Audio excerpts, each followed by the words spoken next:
Hello everybody and welcome to Adobe Live. We'd like to begin by acknowledging the traditional owners of the land in which we are creating and streaming from today and pay our respects to elders past, present and emerging. My name's Flynn, I'm hosting today and I'm hosting the fantastic Johanna Aneman. I just realized I don't know how to say your surname. What a fantastic thing to realize when we're live. Amazing. I love that. Also known you for like 4 years. Illustrator in your own right, but also part of the team here at Adobe Live. So we're going to have a lot of fun today. So I'm very excited for the stream.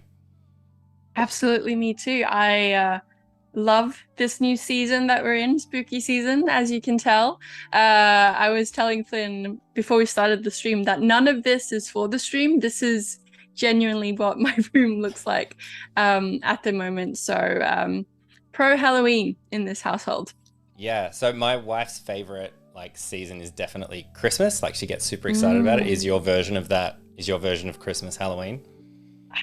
Yes and no. I would say I really love so many of the visual elements of Halloween in terms of all the skulls and everything like that, because it's very much sort of within my wheelhouse for illustration.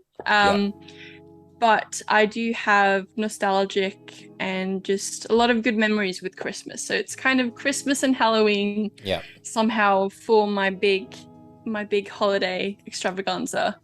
There you go. Gonna have a fun couple of months then. All right. Oh, well, yes. as we transition to jumping in, if you're watching live, we are live. So interactive session. If you've got some questions, if you want to jump in, we'll do a little bit of interactive stuff. Otherwise I'll be making all the decisions pretty much.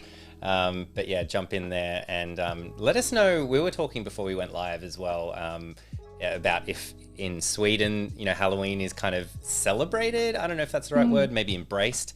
And also here in Australia, it's always hit and miss. I'm in the burbs now, so I'm really interested to see what happens in the street, because I feel like the more suburban you get, the more people get into things like, Christmas barbecues and putting decorations out. Maybe it's just a houses thing or a family thing.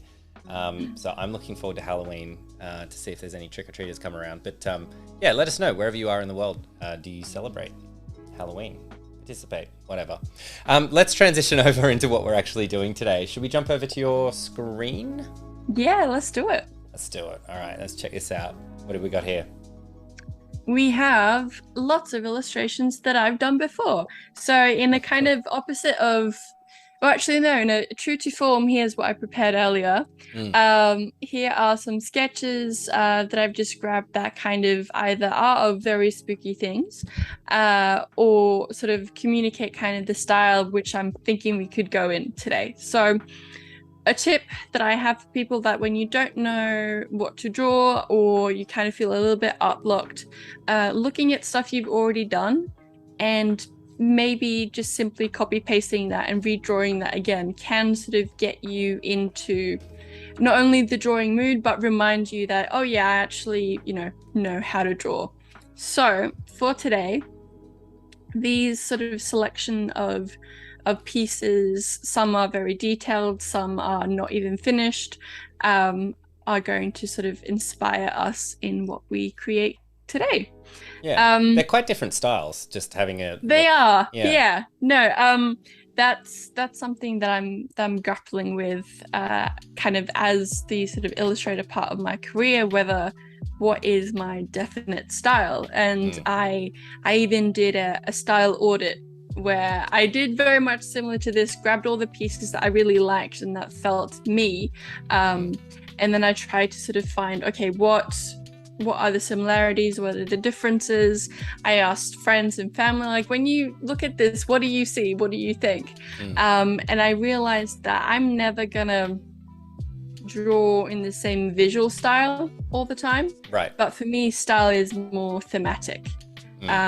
So you'll know it's my work if it is a little bit mythical, if it's botanicals, or if it's sort of plant life, but there's the sort of magical mystical stars around it or something like that. So now I've in a way I would say moved beyond feeling that I need a visual style and leaning more into, okay, well, what thing or object or whichever do I feel like drawing at the moment, and how can I make that experience of drawing that the most fun possible.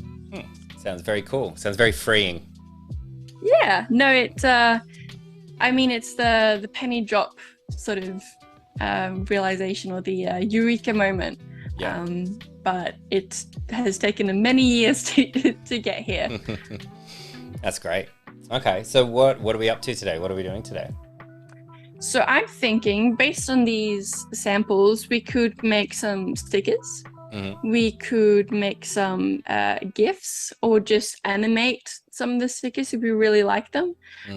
But we could also look at this and maybe make a coloring page or something. So I'm thinking today is all about sketching and leaning into all the possibilities, and then Thursday will be about refining and sort of finishing off and publishing. Cool. Well, I mean, we could do the sketching, like coloring book kind of style thing, and then kind of pick maybe some of the best or favorites out of there, and then kind of move them over, and then on Thursday, whatever you want to do. But that's a good idea. I like that. Okay, well then, let me just scooch over here. I'm feeling very proud of myself for figuring out how to do the artboards in preparation for the stream. Right. I like that. I like when there's a background color as well. Like when it's not just white. I don't know. There's something about that. I can never do anything with just a white background anymore.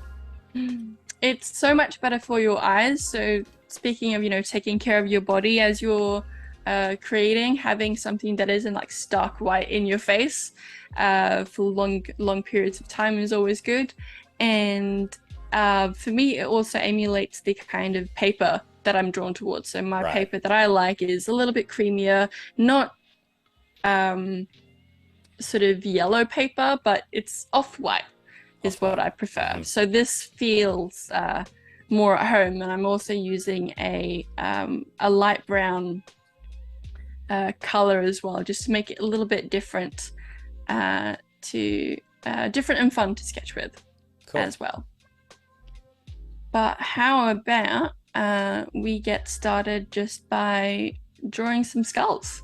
I think that's a good start. That's a good place to start. Do you want ideas and suggestions? Should we? Ooh, yeah.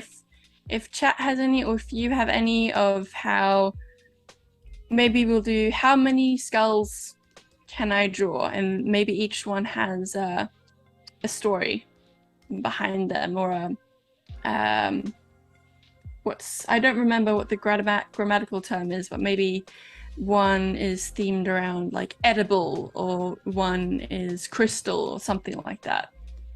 Maybe that can inspire. Let's see. Sounds cool.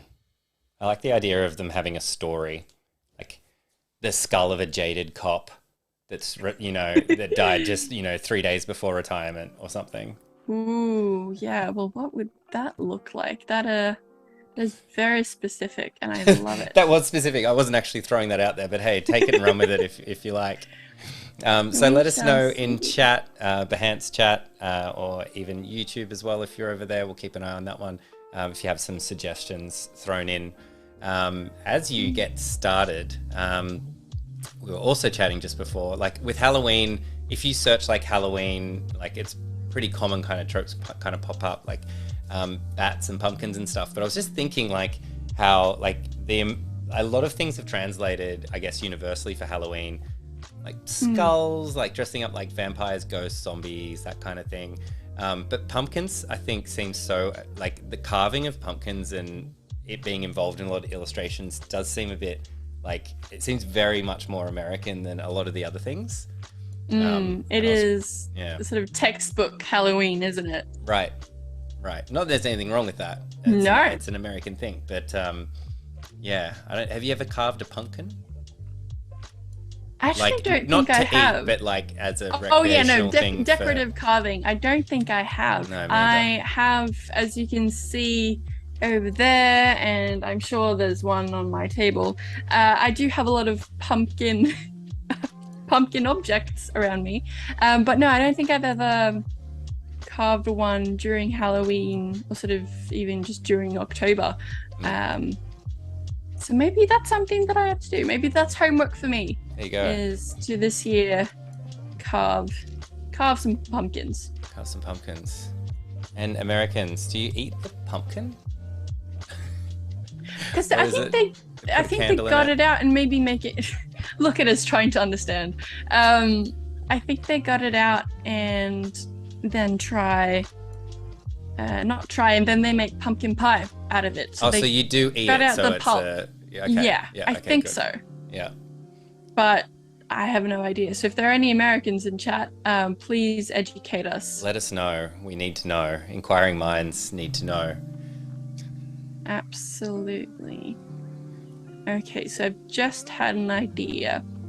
An exercise that is really good to do is to pick an object and repeatedly draw that a couple of times on the same page. You can kind of then experiment with the shape and maybe see, well, how would this look like if it was top heavy or bottom heavy? So what I'm thinking is I might go a little wild and crazy and do the same thing, but with skulls, to see if we can get some cool and fun iterations. Nice. Well, as you're doing that, we have some good friends of ours in chat informing us on the facts of Halloween, which is good to know.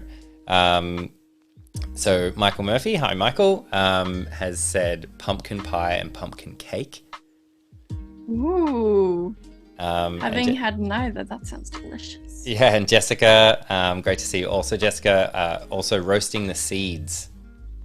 So there you go. Ah, okay. That makes sense. I never had that before. Kind of like how you eat sunflower seeds. Okay, cool. I want to try that. That sounds good. Oh, goodness me. I am. Is that too silly? I think that way is too silly. I think it needs to be probably something like that. It's like a genius or a chef? Before it looked more like a chef for sure. But I think we're going to go with sort of a silly, as if it was a massive top hat. Like a Lincoln stovepipe hat or something. Yes. Let's see, and let's just do some damage on this one. Some cracks and stuff. Okay. Let's see, we're gonna go this way now for this one. So the idea basically is find different ways to draw the same thing. And so each time you're trying to quote unquote reinvent the wheel, to see if you come up with anything that you like. And nice. This is also just like a meditative process as well. Yeah. Except for when you get me talking in your ear for 55 minutes. So you take, like, kind of you draw something like, okay, I'll just draw a quick skull to kind of start with. And then you start thinking, cool, what if the skull was at a different angle? What if it was a different shape? What if you stretch things or, came at it from like different perspectives and things like that? And just kind of do that for a while on the same subject matter. Is that right? Yeah, absolutely. So basically this is a good warm-up exercise. It's good just to see how far can you push out of your comfort zone, because obviously the fella over here is kind of your generic but still stylized skull. But then if you look at this one here, that's obviously very much more cartoonish, possibly even Corpse Bride kind of character. And you just get to have a little bit more fun with it. And just like how your first drawing or your first sketch of something won't necessarily be the best, you're giving yourself so many more opportunities to make something that is more interesting, maybe that feels more true to your style, or just getting more practice in. Yeah. Now, let's see. I'm gonna redo this one. And generally I wouldn't redo, because I just move on to the next one, but I really like the idea where this one is going.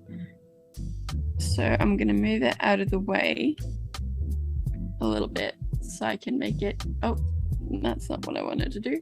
Make it even sillier. Of course. When in doubt. There we go. This is silly. What I was missing. Michael says he's a lawyer in Britain who only works pro bono. Pro bono. Yep. Mm-hmm. Yep. I knew the time would come where Michael was gonna grace us with his puns, but I was not prepared. Not prepared for that one. Let's see.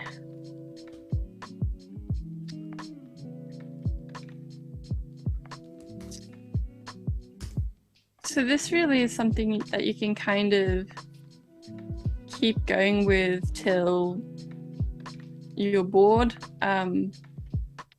So for the sake of this stream here, how about we ask chat if they have any maybe prompts for a couple more skulls. If you're going to do a little couple more skulls, but if they want, let's say, a pirate skull or like a flaming like that. flaming skull. Yeah, to see if we can push through in, because this is kind of still warm up for me. So let's see if we can get really wild and crazy with it. All right, I'm going with flaming skull is my suggestion. We'll see. See what we get back. I'll start with that and see if we get anything else from chat. Let's see.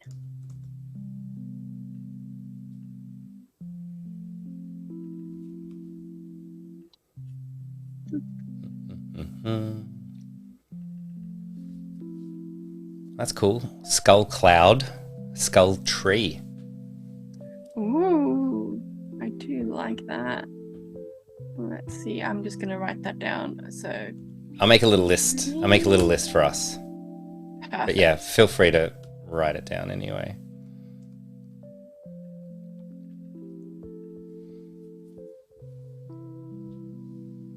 Yeah, so I don't know what to do around here for Halloween because we've got little ones now, so I have to right. Because I don't want to be the house that just doesn't participate because we're like the new jerks on the street, because it's so suburban. Like people, like we know all the neighbors now. Like they're all kind of sticky beak, and like they've all, at one point or another kind of said hi. They all used to know the people that lived here for like 20 years. So we want to make sure that we participate, but at the same time, I don't know. I guess we just have to make sure we're stocked up on candy and not like the small like stingy sized candy. Like this has to be proper good size Flynn. Yeah. I'll get them pumpkin seeds. Yeah, roasted pumpkin seeds. That'll nice and healthy snack. No, whatever you do, don't be the healthy house. That's what I can say for sure. That is how you get blacklisted. Yeah. Eggs thrown at your house. Exactly. I get dirty looks from all the kids and parents for the rest of the time that I'm living here, right? Yeah. Yep. That's how it goes. I want to go the opposite way and just like raid the Darryl Lee like chocolate factory and just give everyone like entire family size blocks of chocolate, just so their kids all get like stomach aches and stuff. Then you'll be the favorite house come Halloween, but all the parents will hate you. Yeah, that's true. So you kind of got to decide who will you pledge allegiance to. It's got to be the kids. It's got to be the think kids. so. Oh, I like Alright, this flaming now we skull. get I into looked, it. I looked down for a second. This is really cool. Yeah, so this way you kind of see we started with something totally fine, but maybe not super interesting, and now we've got something else going. So that is flame, and what I might do actually is I'm gonna copy this to a new layer and just remove the other ones, because I feel we've reached the next stage of sketching. So Right. let's now continue. Was it tree or cloud that was the next one? Yes, I'll let you. I'll throw them all out. And you tell me which one sticks.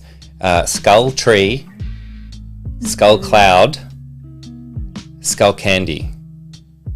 Oh, Ooh. there's more. Skull mushroom or skull bug. Okay, I'm gonna see if I can do all of them. We'll see how many we can get to. It's ambitious. All right, all the skulls. Let's see. We'll do mushroom first. Oh, the thing is, I know for certain that there is a mushroom that definitely, absolutely looks like a skull, but I can't remember the name of it, and it's too late to Google. So we are improvising something that doesn't exist instead. Okay, so we've got the eyes. There is one. It's called a Calvata craniformis, commonly known as the brain puffball or the skull-shaped mushroom. Ooh. It's found here in Australia. There you go. And Northern America. Hey, what's up, bros? That is great. Look at us. That is fantastic. Okay. So what I'm trying to... That is the wrong key. To get at here is kind of simulate the nose bit here, but I don't know if it is obvious enough. And then we will make this kind of be the teeth. So there's a skull shape in it if you look closely enough. But from afar, it's just a regular mushroom. That's how they get you. Exactly. And we'll make it like an interesting sort of stem. I suppose I should know what these components are called, but I don't. So we're just gonna have to pretend that I know exactly what I'm talking about. That's Adobe Live. Welcome. Ooh, I know. Okay. I figured it out, Flynn. All right. I don't even know what we're talking about. Okay, I was trying to figure out, because I wasn't really happy with how I did the teeth. Okay. But yeah. This, of course, is how you do it. Ah, okay, cool. Do that instead. And then I think we can have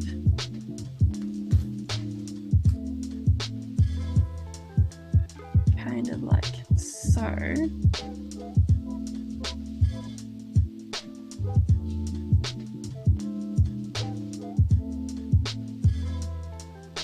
Okay, quite nightmarish with the way that a little bit, yeah, a little bit spooky. It does actually look a little bit spooky. Okay, which reminds me, I have one really good spooky anecdote for Halloween, and it's not spooky in sort of it's a ghost story way. It's spooky, and it is probably one of the moments where I was the most scared I've ever been in my entire life. So it's the best kind of spooky. Mm. So I love Halloween. I think it's super fun with dressing up, with the decoration, a lot of the visual elements from Halloween, and sort of the autumn time of year really leans into what I like to draw. Mm-hmm. But to speak more on the dressing up part and how Sweden celebrates Halloween now, or at least they did when I was a kid and living there, is the going trick-or-treating and dressing up. And so I don't know if I'd very recently just seen it, but for some reason I was determined to go as Darth Maul from Star Wars for Halloween. Okay. As you do. And my mom sort of just embraces the fact, like, you know, choose your battles. So she decided to, or she gladly volunteered to do my makeup for, I think, at least an hour doing the yeah, I imagine it would take a while. Yeah. Would take a while. And I was like, oh, so excited, waiting to see, like, okay, what is it gonna look like? Being just super invested.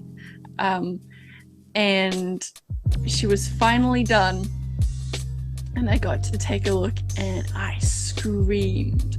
Oh, you were scared of yourself. I was terrified.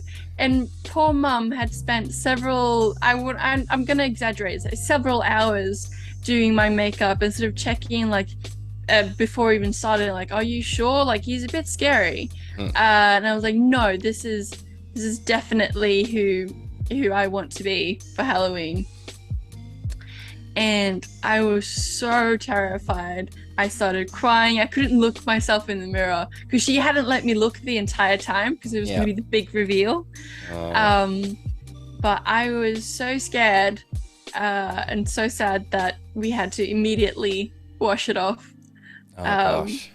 Because I couldn't, and I actually don't remember what I ended up going as for Halloween. But it is my funniest Halloween story, I will say. Just from going from super committed, let's do it, to burn it with fire, I never want to look at my face ever again. Wow. And poor mum, who put in all that effort. Yeah, that's definitely my takeaway, is mum sitting down and spending all that time. Are you sure? Are you sure? Are you sure? Mm-hmm. And then, and then having to wipe it all off. Yeah. Yeah. Not my proudest moment. What can you do? You're a kid. You were a kid. Yeah. I like that one a lot. We had a really great suggestion, if we're still sticking with skulls as well, which is a ghost skull. And I quite like that. But I don't know if you wanted to stick to skulls, because we are halfway through our stream and our time today. Halfway through. I like this kind of moth. Is that what we've got going on here? Oh, this is the bug one. So. Yeah. Yeah, you know, insectoid in general. So we'll see if it actually becomes... it could become an actual... might be a moth. I actually really don't like moths. I find them just how like dusty they are. Yeah, they're pretty gross. I can't deal. I think they're beautiful, but if I look at them for long enough, I will have to, you know, remove myself from the premises, because it is just absolutely not my cup of tea. Yeah, I get it. But they do look very cool. So let's see. I think this is sort of a spooky insect of some kind. Or I might even make it a moth to make it fully scary. But let's just, because I really want to do the ghost skull. Okay, I mean, we could go bit of a, not necessarily a cop-out, but something as simple as that. You kind of have the ghost shape of the traditional. It's like a cartoon version of like bedsheet, right? Exactly. That is what I was trying to say. I'm with you. I got you. And then, yeah, I think that is going to be my ghost skull.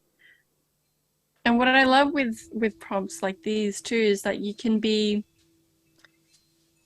very obvious with it, and do something like this little buddy, and I might even give them, if I can manage it, I'm gonna give them oh, that is adorable. Some arms as well. Oh, kind of poking out. Yeah, I see where you're going with that. That is very adorable. But what I was going to say before I got distracted by how adorable that is that I really enjoy starting with something that I'm very comfortable drawing or that I know very well. So I know how to draw skulls, just as I know how to draw plants or stars and squiggles. But then what you do is you make it interesting by having that added element of, well, what if it's a mushroom skull or an insect skull or a ghost skull? And that way you can work within your comfort zone, but make something that is a little bit more interesting and you might not have thought of if you were thinking, okay, like what about like a spooky mushroom? It's like, okay, well, how spooky? In what way is it spooky? But a skull mushroom, well, that's easy. So it's kind of rewiring and figuring out how to approach approach the sketch to make it easy for you and so you can have fun as well. I think that's really important. I like that a lot. It's like when I think it was Michael that suggested a skull tree, and I'm like thinking in my head, is that like a tree full of skulls of like apple fruit? So it's like a regular tree but it just has like skull apples on it, or is it like a tree that's made out of like calcium, so it's like bones that's making the trunk and all of the tree? I don't know. There's like a lot of different ways to look at it. Or is it like a skull with like branches coming off it, so it's almost like an organic skull, so the skull's made of wood? But yeah, there's lots of different ways you could take that. Wow. And it's good that you said that, because now I have to, of course, draw an apple. Skull apple. Yep. Or like a skull, for sure. And very, very tasty, but would not recommend eating. Let's see.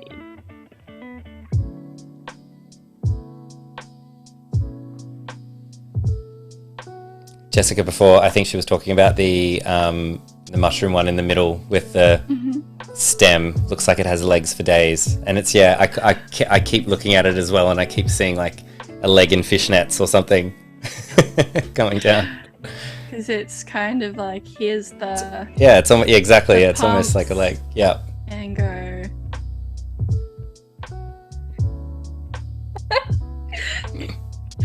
It reminds me a bit of those lampshades, like really tacky lampshade that has the like mannequin leg. It's a little bit like that. Ooh, okay, lamp skull. Let's see lamp if we skull. can make something with that. Now, what I did want to have a little bit of I did want to impart some wisdom with my stream, even though we're doing something as simple as drawing skulls. It can still be educational, because what I wanted to explore and demonstrate with these streams is how you can create something once and then use it again and again in multiple ways, as different forms of sort of final outcomes, so final deliverables. But in the world of social media, as we will also say, as different forms of content. So we're starting out with, just trying to remember what heels look like. Starting out with some sketches of, goodness me, I had to, of skull-inspired things. And what we could do with these is we could refine each of these and make them into a sticky sheet. We could arrange them in a certain way and make them a coloring in page. We could also animate them and make them either into a GIF or an animated illustration, or we could also make them just into animated stickers. And that's using something you've already made, that's something that you've got on hand, and seeing like, okay, how many times can I use this to make the most out of the thing that I've created? Right. Because with social media and with I suppose how overall as makers, content creators, and whatever title you choose to go by, more is more. And the more of your work that is out there in more places, the greater chances that someone will see the work, want to buy the work, or want to work with you. And creating new stuff all the time constantly is exhausting and not sustainable. So finding ways to make more with less instead is, I think, imperative for artists and creatives to learn and make that a fun process. I like it. I like it a lot. Let's see. Okay, lamp skull. Lamp skull. I've got to throw in here before as well. From chat was talking about the apple skull, and you'd have a skull worm in the skull apple. Ooh, yes, absolutely. Might have a worm coming out of its head. Let's do it. Just throwing it out there. I don't want to derail you or not let you move on, but already doing it. It's quite a good idea. It is an excellent idea. So let's give this apple a friend. Let's see. It's almost like reminds me of like a Rick and Morty world where they just go to one world and everything's skulls. Yes. Okay. I'm gonna also write that down. Rick and Morty. So this really is how I come up with new ideas and kind of do sketching for fun and sketching for greater ideas. Is I'll be drawing, and maybe it's a previous piece of work that has inspired, or if we scroll back to the mood board here, we have an example of doing the same thing several times with the moths down here and with the potion bottles. And similarly with the potion bottles up here as well, and with the cauldron, we have iterations or instances where I've had a visual or an idea in my mind, and I just need to get it out as quickly as possible. And that is the zooming in, the email mascot up top here. I do believe that was from conversations of you and Dale talking about catching up on emails before a stream. Oh, so yeah, got that. Right. And then here, this, I think it's called Beholder. I could be wrong. Michael might be able to help me out with this, but this gelatinous character here is what I thought Beholder looked like or would look like.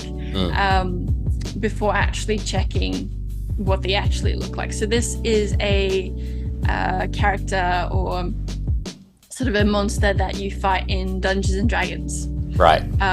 So I was doing a campaign for my partner's birthday, and we encountered one of these, and without really getting a clear with only getting a description of what it looked like and not an actual image, this is what I came up with. So many different ways to come up with ideas and draw as much as possible. Yeah, that's cool. Let's see, I think, Flynn, you might have to decide what the last skull Have we got room for one more skull? Friend is. Yeah, I think so. Room and time. Okay. There's a lot of suggestions there, but I think Western skull, because I want to see where that could go. Too easy. Because we are soon running out of time, I'm going to just do the first thing that came to mind, and that is, of course, cowboy hat looking skull. And is that something you do when you're drawing as well? Like you try to just jot down the first idea and that's okay, and then kind of move on to the next one rather than trying to come up with like the perfect idea in your head before you start drawing? I mean, okay, I will say this. I would like to always go with just what comes to mind, scribble that down, then move on to the next idea. This is definitely the best foot forward, best case scenario for stream here. But I would also, when it doesn't go as smoothly as I'd like, I'll have an idea in my mind and then just keep redrawing it over, not redrawing it even, just reiterating on the same layer, and spend way too long trying to, I was like, okay, let's get that curve exactly right, or that leg, no, it's not really supposed to be there. And what I need to learn to do more is actually cut my losses and, okay, well, let's just start from scratch again. Let's try it from a different angle. Let's take a break and not draw it at all. Because then when I've been able to step back, then I usually come up with pretty solid ideas. Yeah. Nice. Let's see. Now I'm thinking we'll do a Australian cowboy. Oh, the corks. Exactly, because the corks are a great supplement, I suppose, to teeth. Yeah. One could say, if I arrange them in such a way that it actually makes sense. All my hats have corks hanging from them as well. It's a very common Australian thing.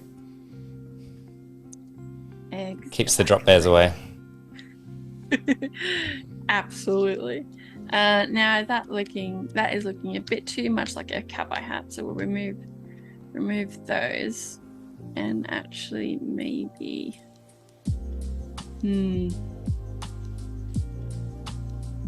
make that a little bit more subtle. Now I'm thinking of, I don't know if you've read The Little Prince, but there's haven't, I don't think. A scene in the beginning of the book where I don't want to spoil it, but what I'll say is that this skull specifically is really reminding me of a scene in the first sort of early parts of the book that is very, very much all about what you see and what you don't see in terms of a child creating a drawing. And maybe in part 2 I'll be able to give a better spoiler-free description, but that's all I have for now. I like it. Just this top shape specifically and how it sort of goes. It goes forward, up, forward, down, and forward. That specific shape. If you know, you know. So maybe that's your homework to read The Little Prince. Okay. Because it's a great book. Now continue my track record of like never reading books. Yeah. Oh, so it's a kid's book. Mm-hmm. Okay, I read kids' books all the time. Yeah, I could have prefaced that. Like, yeah, it's a kid's book. Ronan and Quill will love it for sure. All right, I'll check it out. That's going to be. I am the family book reader. I read the books at night to Ronan. Nice. And Quill, actually, he likes the little flat books, like you, little spot books and stuff. But he's too strong and he pulls the pages apart, so they're all getting ruined. All these books that we've had since Ronan was a baby. She's so gentle. She just like pulled it. He's like, what happens if I just pick up this page and rip it out? I'm like, you ruined the book, dude. Now we don't read the book. He doesn't get that yet. What about like board books? The ones that have like really, really thick cardboard. Yeah, but they're not. The joints don't like. They're not built to be ripped out. They're not. They seem like they would be more sturdy, but they're less sturdy. The strongest ones are like the felt ones, so they're a bit of felt. I think because they're glued. Yeah. Oh. It's when it's paper craft. It's like uses some like quite intelligent like paper system where it's probably got a bit of glue, or it's like cut in a way and then inserted in a way, so it's kind of locked. But you give that to like a toddler and they're just, there's no structural integrity. Dang, that's not good. We all have to disrupt the kids' book making industry to make make them out of concrete. Yeah. Yeah, durable books. Yeah. I think every designer that has kids, like I always have conversations with parents. I was kind of the same, except I had a lot of older friends that had kids and already gone through this phase that I recognized it, but they just want to redesign everything because you're like, oh, I need to do a kids book. All these kids books, they don't have good moral stories or something. It's changed a bit now, but or it's like, you know, anything that you have to buy that has like kids related stuff, they're like, I'm going to redesign this because they're all terrible. But yeah, happens all the time. You'll see it. So as we get nearing towards the end of the stream, we'll just chat about part 2. So part 2 will be in 2 days. So we'll be doing that on Thursday. And we're going to take, pick 1 or 2 of these sketches maybe to hero, I think. Up to Johanna. She might do some more between now and then. She might not touch it between now and then. We'll see. And then I think our options were to maybe make a GIF out of 1 or 2 of them, maybe make a sticker. Maybe if there's one like resounding one that you love, maybe it's a sticker and a GIF of the same one, something like that. We're going to expand on sketches on Thursday. Absolutely. Is that right? I think that's right. Yeah, that is right. Basically, now we have a starting point, and I am just really loving this cowboy skull. He's a rootin' tootin' scully guy. Yeah, maybe guy, maybe girl. Just your friendly neighborhood cowboy pal that is deceased. Lovely.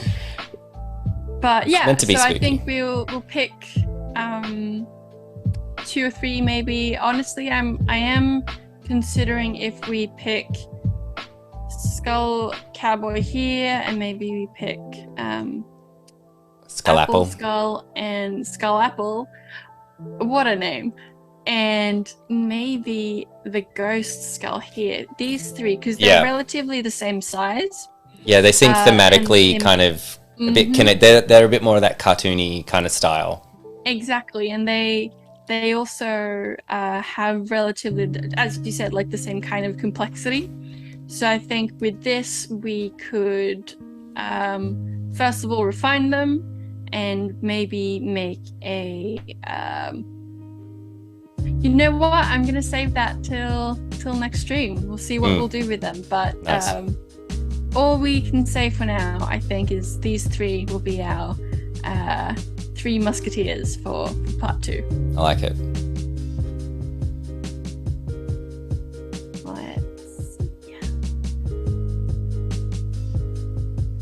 Because there's still, or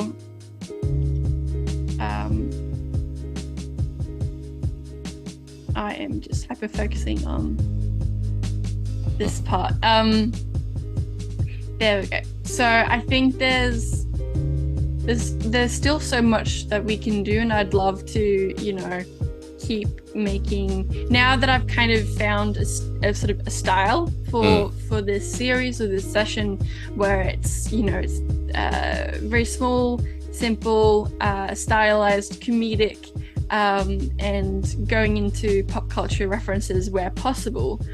Now I want to dive even further, so it kind of shows how starting with something like, actually I'll go with these are the first absolute sketches that I did preparing and warming up for the stream. So we have a skull here, so from that skull, which very much is Jammy Dodger, what you expect, I think, when you see a skull, to these, where we're getting a little bit more interesting, having a little bit more fun, and oh my goodness, the skull is on fire, what else could it be?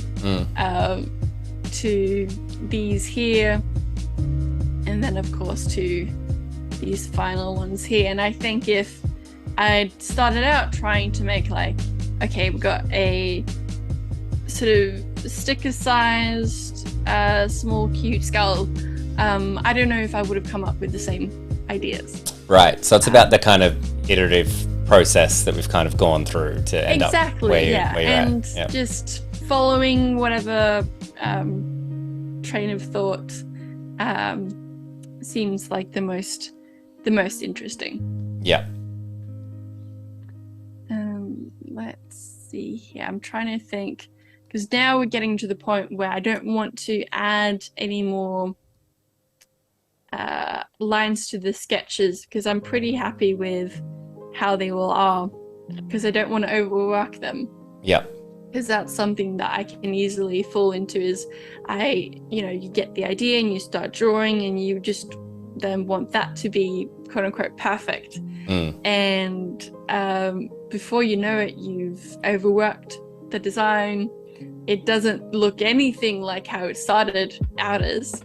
And because you've spent so much time just refining and trying to get just the sketch work, it's likely that I'll end up not even liking it anymore. So keeping it loose and light, and having being lucky enough to get audience participation is it helps, like crowdsourcing ideas, especially in the sketching phase. Is skull. Really good. Yeah, cool idea. Skull, but like forest, tree. It is great. Well, that's great. I think we'll leave it there because we're running out of time. But thank you, everybody. Thanks, Michael, Jessica as well, for the great ideas and jumping in chat and coming up with some ideas for us. That was really great. And as I said, we will be back in 2 days with Johanna once again, and for more Adobe Live and more spooky, scully drawings. Woohoo! Woohoo indeed. All right, thanks everybody, and we'll catch you in a couple of days on the next episode of Adobe Live. Thanks again, Johanna. Thank you, and catch you later, everyone. All right, see ya.